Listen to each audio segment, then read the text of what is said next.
Hey guys, how you doing? This is NKH and this is the second video of this playlist that I talk about the war within professions. Everything you want to know, what to do, what not to do, what to invest in, and I break down the profession so you have a easier time leveling it up.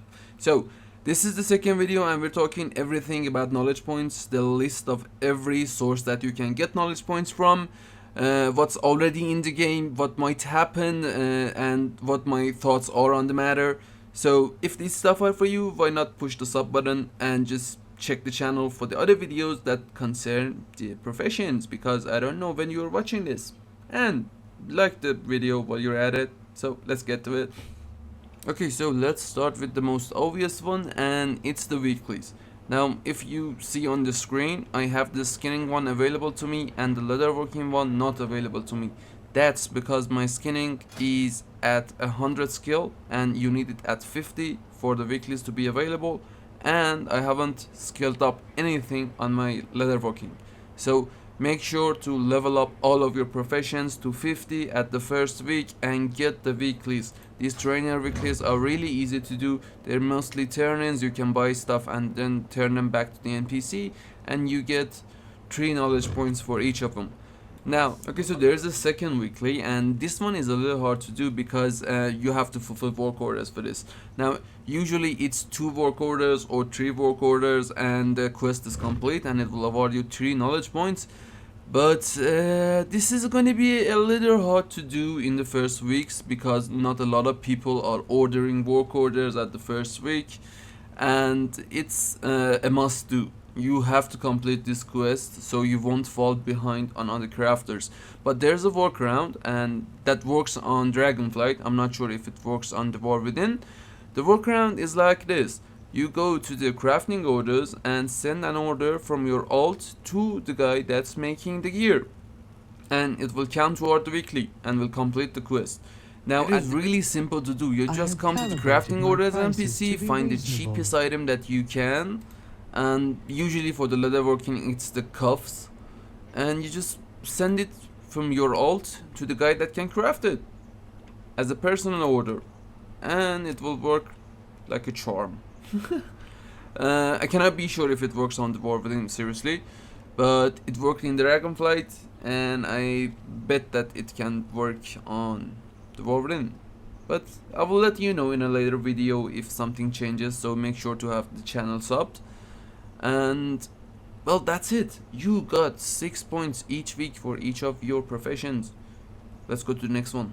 Now, this is the most obvious one ever, but because this is a complete list, I have to actually talk about it. The new recipes, each time that you craft them, will award you a knowledge point.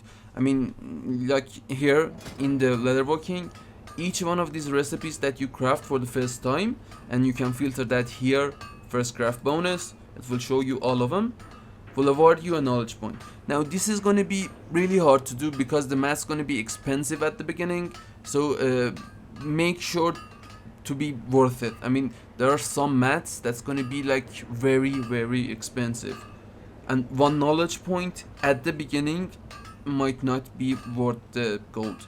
So make sure, if it's for you, if it's worth the gold you're spending, to craft each of your recipes at least once.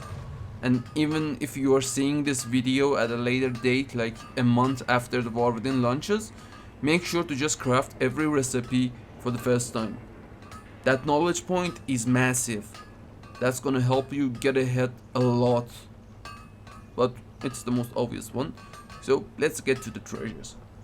Treasures are a one-time knowledge point that you have to collect, and the location of every treasure is not known yet, and usually it takes a week for everyone to just discover every treasure and put the coordinates in Wowhead. But usually, in my experience leveling up, you had at least 1 treasure in each city of each zone. You had 1 in Dornagal, you had 1 in Hallowfall. I don't remember actual names of the hubs, but there was at least 1 treasure there. Now, I will update the channel with the locations of these treasures when every one of them has been discovered, so make sure to check back in the first week of the war within so you can get access to each and every one of them. Now I completely talked about the renown knowledge points in the last video, but here's a reminder. Every profession at either level 12 or level 14 will award you 10 knowledge points. I'm not sure if it's 10 or 5, but whether it's 5 or 10, it's worth getting. So make sure to get your renown up to 12 and 14 on the other ones. And here's a plus. The vendors actually sell you a bit more knowledge point for artisan acuity. So if you remember from the last video, if you haven't watched it, go watch it. You need to watch that. You can get a lot of artisan acuity, but you need to save it for stuff. This is one of the stuff that I'm talking about. You want to save your artisan acuity for these knowledge points, because this will give you just a massive amount of knowledge points again that you can just get to craft tier 5 gear. So make sure not to waste your artisan acuity on anything that is not necessary, and make sure to just get your renown up. Another thing you want to be doing is to be doing the open world treasures and rares, because a lot of the professions have a untold lockout each week that will award you a few points of knowledge. Usually in Dragonflight it was 2 or 3 per week. Like if you killed rare and looted treasures around the world, they will award you items that will increase your knowledge point by 1. Now I haven't seen a lot of it around on the beta, but I think the map is just empty right now. I've seen very few, and usually Blizzard just fills the map with them. Just do open world content with your characters and get those. The lockout is really untold. I'm not certain how many you can get. I have gotten like 5 on a week in Dragonflight on my jewel crafter. Then on my leather worker I tried everything and just got 2 points. Like there's just this unset lockout with open world content that nobody can be sure ever how much it is. I think it's RNG really. But just make sure to do a few world content each week on all of your characters to get these points. Okay, so you remember the Sniffen the Niffen, the second season of Dragonflight? There's something inspired from that, and it's the vendors here in Ashkehet, because you can buy stuff here with cash. Now, what was the Niffen's name? The one that scammed us with the barter boulders and everything. This is something similar to that. You get cash from stuff in Ashkehet by doing side quests, by doing rares probably, and it's warband transferable. So you can just transfer it between your alts and buy the knowledge point you want. Each profession has a different vendor. I will make a video about this, talking about the recipes that they are selling and what's worth getting, what's not. So make sure to check the other videos of the channel if you're seeing this at a later date. And if you remember from the last video, there again, this is Artisan's Acuity, and this is really important because it's rare and you need it for the profession gear, for bags, for a lot of recipes, and you just have to save this stuff.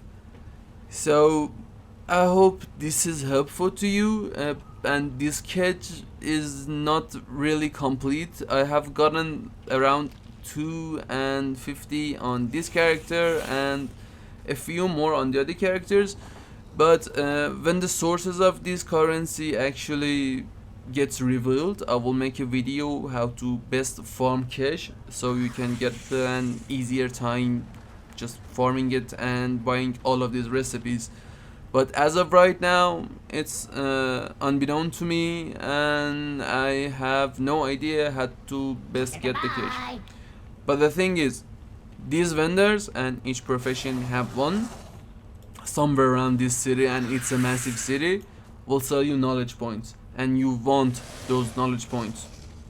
Okay, so here's something that you should really remember to do each week, and it's the Inscription Treatise. I mean, like, write it on a sticky note and stick it to your monitor or something, because I sometimes forgot to get these treatises and I was just falling behind one knowledge point each week, and it's on a weekly timeout, so you just miss out on that one little point. And I know it's just 1 point, but this 1 point each week will grow to be a lot of points in the long run. So make sure to get your inscription theories for all of your professions each week. Get it on the reset day so you won't forget, and you will be really, really, really happy that you did this. I mean, the 3 days will just amass to a lot of knowledge points. So just stick that sticky note on your monitor and you'll be fine. Okay, so there are a lot more to talk about when it comes to knowledge points, but I haven't seen anything on the beta. I will update the channel on this. There was master crafters in Dragonflight, and when you talk to them, they would award you 10 knowledge points. Now, these gotten found in about 10 days when Dragonflight launched, and I bet that they will just get found again in a week, or maybe even in the early access. Not sure. There are also a few items that will you get from raids or Mythic Plus, like the Dragon Shard in Dragonflight. I will have probably another name here in the War Within, that you can turn into a certain NPC that will award you a few knowledge points. I'm sure Blizzard will bring these two things back, but as of right now in the beta, there is nothing to be found. But I bet that it's in the game because it's just a great system. So that's about it. That's all the sources that you can get knowledge from. At least back in Dragonflight it was. Unless there is a new thing, this is it. This is the complete list. Now, if anything changes, I will make sure to update the channel, make a new video. So just stop the channel, and if this content is for you, just check the playlist. I will update it every 3 days with a new video about professions, about what to do, what not to do, certain investments. So, and for the ending, just love the support, much appreciated. We'll see you in the next video. Goodbye everyone.